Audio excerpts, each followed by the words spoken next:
Bangladesh coast guard. প্রতিদিনের এই সুন্দর সকালটা আমরা উপহার দিতে চাই উপকূলবাসীকে। আমরা তাদের দিতে চাই অর্থনৈতিক ও সামাজিক নিরাপত্তা। আচ্ছা, ভিডিও শুরুতে আমি বলে দিচ্ছি কোস্ট গার্ড আসলে কি। আপনারা সকলে বাংলাদেশ নৌবাহিনীর নাম শুনেছেন। কোস্ট গার্ড হচ্ছে বাংলাদেশ নৌবাহিনীর একটি অংশ। এটা বাংলাদেশ নৌবাহিনীর হয়ে কাজ করে। এখন আপনাদের মনে হয়তো একটা প্রশ্ন চলে এসেছে, তাহলে কোস্ট গার্ডের কাজটা কী হয়ে থাকে? যে বিভিন্ন অঞ্চলে যখন বন্যা দেখা দেয়, তখন কোস্ট গার্ড বাংলাদেশ নৌবাহিনীর পক্ষ হয়ে ওদেরকে সাহায্য সহযোগিতা করে থাকে।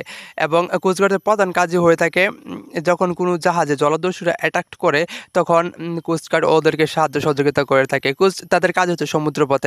এখন বলি আপনি কীভাবে কোস্ট গার্ড হবেন, তার আগে আমি বলে নিচ্ছি একজন কোস্ট গার্ডের বেতন কত টাকা হয়ে থাকে। যে ডিফেন্সে যখন চাকরি রয়েছে, সেনাবাহিনী, নৌবাহিনী, বিমান বাহিনী, ওইসব চাকরির মধ্যেই কোস্ট গার্ড একজনের বেতন হয়ে থাকে। যখন একজন কোস্ট গার্ড বাংলাদেশ কোস্ট গার্ডে জয়েন করে, যখন একজন লোক বাংলাদেশ কোস্ট গার্ডে জয়েন করে, তখন তার বেসিক বেতন ৮,৮০০ টাকা থেকে ২১,৩১০ টাকা পর্যন্ত হয়ে থাকে। এখন আপনাদের বলি আপনি কীভাবে কোস্ট গার্ড হবেন। তো কোস্ট গার্ড কিন্তু সরাসরি হওয়ার কোনো অপশন নেই। কোস্ট গার্ডের সৈনিক পদে যে নিয়োগ হয়, সেখানে আপনি সরাসরি আবেদন করতে পারবেন না। আপনি যদি কোস্ট গার্ডের সৈনিক হতে চান, তাহলে অবশ্যই আপনাকে প্রথমত বাংলাদেশ নেভিতে চাকরি করতে হবে। বাংলাদেশ নেভিতে আপনাকে জয়েন করা থাকা লাগবে। আপনারা বাংলাদেশ নেভি থেকে চাইলে কোস্ট গার্ড যাইতে পারবেন। এখন অনেকে মনে হয়তো একটা প্রশ্ন অলরেডি ঘুরপাক খাচ্ছে, তাহলে আমি বাংলাদেশ নেভিতে চাকরি করি না, আমি সাধারণ একজন মানুষ, আমি তাহলে কি বাংলাদেশ কোস্ট গার্ড হইতে পারবো না? হ্যাঁ, আপনি অবশ্যই বাংলাদেশ কোস্ট গার্ডের সদস্য হইতে পারবেন, কিন্তু আপনি যে সৈনিক পদটা, ওইখানে আপনি জয়েন করতে পারবেন না। এখানে আপনার অষ্টম শ্রেণীর পাশে, এসএসসি পাশে কিন্তু আপনারা কোস্ট গার্ডে আবেদন করতে পারবেন। এখানে কী কী পত্র রয়েছে সেটা আপনাদেরকে আমি একটু বলি। এখানে আপনি যে ড্রাইভার, অষ্টম শ্রেণীর পাশে কিন্তু আপনারা চাইলে ড্রাইভার হতে পারবেন। এবং তারপরে এখানে কী কী পত্র রয়েছে, তারপরে এখানে রয়েছে ড্রাফটম্যান, অফিস সহকারী কাম কম্পিউটার অপারেটর, অফিস সহায়ক, এবং আরও বিভিন্ন পদ রয়েছে। আমি এখন যে পদের কথাগুলো বললাম, এসব পদে আপনারা এসএসসি পাশে আবেদন করতে পারবেন। যে উচ্চ একটা পদ হচ্ছে উচ্চ মান সহকারী, সেখানে আপনার অনার্স কমপ্লিট থাকা লাগবে। যদি আপনি এসব পাশে ঢুকেন, তাহলে কিন্তু আপনি বাংলাদেশ কোস্ট গার্ডের সদস্য হতে পারবেন। বাংলাদেশ কোস্ট গার্ড সম্পর্কে আপনাদেরকে আমি আর কিছু তথ্য জানিয়ে রাখি। বর্তমানে বাংলাদেশে ৩,৩39 জন কর্মী কোস্ট গার্ডে কাজ করতেছে, এবং কোস্ট গার্ডের নাম হচ্ছে বিসিজি, অন্য নাম সেটা। এবং কোস্ট গার্ডকে কিন্তু সমুদ্রের অভিভাবক বলা হয়ে থাকে। আচ্ছা, এখন আমি বলে নিতে চাচ্ছি বাংলাদেশ কোস্ট গার্ড হলে বয়স সীমাটা। এখানে ইউটিউবে আপনি যদি সার্চ করেন, গুগলে সার্চ করেন, সেখানে তেমন কোনো তথ্য পাওয়া যায় না। কত বছর লাগে, কি যোগ্যতা লাগে, কীভাবে কোস্ট গার্ড হবেন। আপনাদের ভাইয়া তো আছে, আমি অনেক চেষ্টা করে ইনফরমেশন কালেক্ট করে ভিডিওতে দেওয়ার চেষ্টা করতেছি, ধৈর্য সহকারে ভিডিওটা দেখবেন। তো আপনি যদি কোস্ট গার্ড হতে চান, আপনার বয়স সর্বনিম্ন 18 থেকে 30 বছর পর্যন্ত হতে পারবেন। আপনার আবার বলতেছে 18 থেকে 30 বছর পর্যন্ত আপনার বয়স সীমা থাকিবে।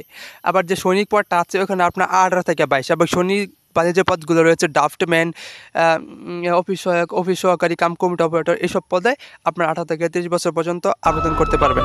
এবার কথা বলি সুযোগ সুবিধা নিয়ে। অন্যান্য চাকরির মতো আপনাকে এখানে আপনারা রেশন পাবেন, উচ্চ মূল্য বেতন পাবেন, এবং আপনাদের সন্তানের জন্য লেখাপড়ার ব্যবস্থা রয়েছে ভালো ভালো স্কুল অ্যান্ড কলেজে, এবং আপনারা সব ধরনের সুযোগ সুবিধা পেয়ে থাকবেন। তাছাড়া আপনারা সব থেকে বড় কথা হচ্ছে, আপনারা এখানে সমুদ্র দেখতে পারবেন, সমুদ্রের জাহাজে চড়তে পারবেন। সব দিক দিয়ে চাকরিটা বেস্ট, পারফেক্ট সব দিক দিয়ে। তো যখন কোস্ট গার্ডে আপনাদেরকে অনলাইনে সার্কুলার দেবে, তখন আপনারা আবেদন করবেন। আবেদন করার পর আপনাদের লিখিত পরীক্ষা হবে, তারপর ভাইভা হবে। তো আবেদন টিকলে কিন্তু আপনাদের চাকরি হয়ে যাবে। আর যে কোস্ট গার্ডের যে সৈনিক পদটা রয়েছে, ওইখানে যদি আপনারা আবেদন করেন নৌবাহিনী থেকে, তাহলে অবশ্যই আপনাদের মেডিকেল চেক আপ করা হবে।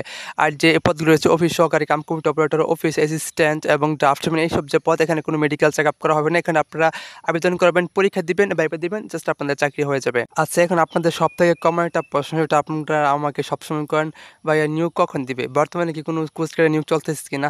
বর্তমানে বাংলাদেশ কোস্ট গার্ডে কোনো নিয়োগ চলতেছে না। এখন কথা বলি, নিয়োগটা কবে দেবে? এই কোস্ট গার্ডের নিয়োগ কিন্তু 2023 সালে দিয়েছিল, প্রায় আজ থেকে আরও প্রায় 1 বছর আগে কিন্তু এটা নিয়োগ দিয়েছিল কোস্ট গার্ডের।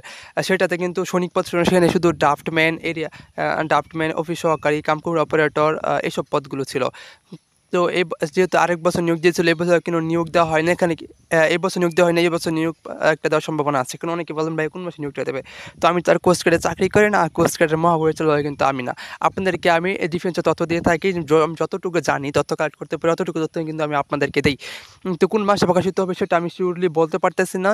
তবে যদি আপনারা কোস্ট গার্ড হতে চান বা ডিফেন্স চাকরি করতে চান, আমাদের চ্যানেল সাবস্ক্রাইব করে রাখেন। যদি যখন কোনো আপডেট আসবে, আপনার সাথে সাথে আমি আপনাদেরকে জানিয়ে দেবো। একটা কথা মনে রাখবেন, আপনি যদি ভালো করে প্রস্তুতি নেন, আপনার যদি মেডিকেলে কোনো সমস্যা না থাকে তাহলে আপনার চাকরি হতে বাধ্য ইনশাল্লাহ।